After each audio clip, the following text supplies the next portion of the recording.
Yo, what's going on, guys? And we're hearing that if the Cleveland Cavaliers do decide to sign and trade Isaac Okoro, it might be a match made in heaven for the Brooklyn Nets, according to my colleague at HoopsHype, Michael Scotto.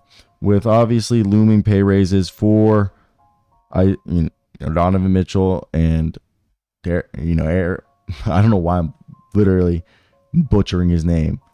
Evan Mobley. I almost said Eric. Evan Mobley.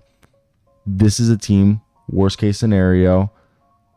If they aren't, I don't even know if it's a worst case scenario. I think worst case scenario for them would be probably keeping him on a 1-year qualifying offer and then him leaving for nothing, because this is a team valuing a sign and trade. And ultimately, Cleveland might decide to sign and trade him, because from Cleveland's perspective, Okoro can roughly earn $10 million annually from Cleveland for some form of financial security in a multi-year deal, but they're trying to avoid the luxury tax. So if they can't figure out some equilibrium there, they're going to have to be forced to trade him. And what does that look like? Now, what we're hearing that the Cavaliers are believed to be having a very high asking price for Isaac Okoro in a sign and trade discussion. Several teams have expressed interest in executing sign and trades with Cleveland for Isaac Okoro, which could potentially land him above the non-taxpayer mid-level exception annually, sources tell HoopsHype, which is about $12.8 million. They can offer him the full mid-level exception, the Cavaliers, but if they do that, they have to trade somebody else because they'd be over the luxury tax, and they don't want to be a luxury tax team yet. And they probably more than likely want to give him a deal where it pays him like 8, 9, under $10 million this year, gives him a bump maybe of $12-13 million next year, and then even more the following year. However, if none of that works, then they're forced to sign and trade him.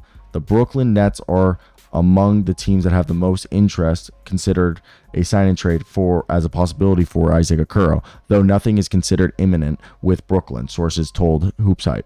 A previously report by HoopsHype says that the Nets forwards drew significant interest by the Cavaliers' Dorian Finney-Smith. Another guy who also intrigues the Cavaliers is Cam Johnson. So those are the two players that we know that have come up in discussion in reports when talking about both of them. So for me, I think the biggest thing is to figure out, okay, who could they go, who could be the guy that they go after? And I think that's definitely going to be something that only time's going to tell. And I want to hear your guys' opinions in the comment section. If you're the Brooklyn Nets, would you guys go out and get yourself Isaac Okoro? I do think he's somebody that would very much help the team. He would be kind of like the older player who could, take a jump because he's going to have a higher usage rate while also being a leader and kind of a guy who'll set the example. Hey, play defense, do this. And the other thing is the Brooklyn Nets head coach, Jordi Fernandez, is a guy who very much values defense, and I feel like Isaac Okoro would mesh well into his philosophy. Rest of the video is what is the trade we're going to talk about potentially. So I want to hear your guys' opinion. So let's go ahead right here and put up the Cavaliers. George, it's just like, it's very, very, okay. So this team, if they're doing a deal, they don't want to be a luxury tax team. I think that's the whole thing, is they don't want to be a luxury tax team. So when we look at Okoro, I guess you would have to, I guess he's technically a free agent, so you have to go into free agency and sign him. What, they can't? 1 second. All right, Fanspo just kind of updated their thing. So it would be a 3-year deal. And like I said, I think if you do something like maybe that, when you have it like increase, I know this would just be maybe to entice him. Then it becomes a 3-year, $38 million. I just feel like this is a realistic deal for Isaac Okoro. 3 years, $38 million. And where's Isaac? And then we would trade him to the Nets right here. Now, this is where it becomes hard, because what would you... We're sitting here and we're looking at Cam or Dorian, right? That's my thoughts. I couldn't get, 100% clarification. You can either aggregate contracts, and this is with the teams being non-tax apron teams.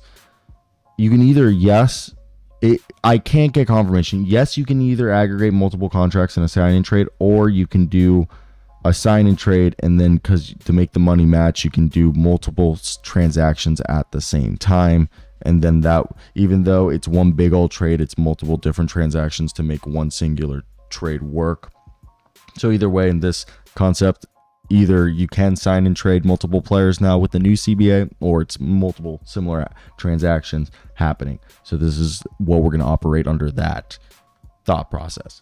Now, I personally think, looking at this, I would want Cam Johnson. And the reason why I say that is in this deal, I personally think if I were the Cavs, I would be like, all right, here's Isaac Okoro and Karis LeVert, and maybe 4 second-round picks. It can be any second-round picks. I'm just doing the first 4 that I see. And you just do a deal straight up like this. And in this deal, they're saying that the Nets are the winning team because they get Karis LeVert and they get themselves Isaac Okoro. I personally don't think it's that big of a deal.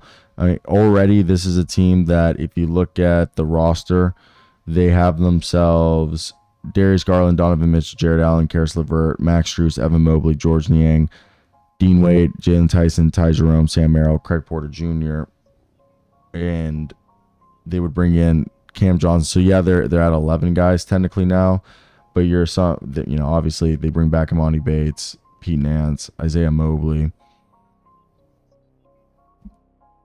They go, but it's just, I look at that and I think, okay, the Cavaliers are a team that would benefit from getting a guy like Mr. Cam Johnson. Now, similar thought process, but the different for, let's do Dorian Finney-Smith, and you're like, okay, Dorian Finney-Smith makes less money, so who would you send in this case? I know they really like Dean Wade, and I guess Dean Wade could be the guy.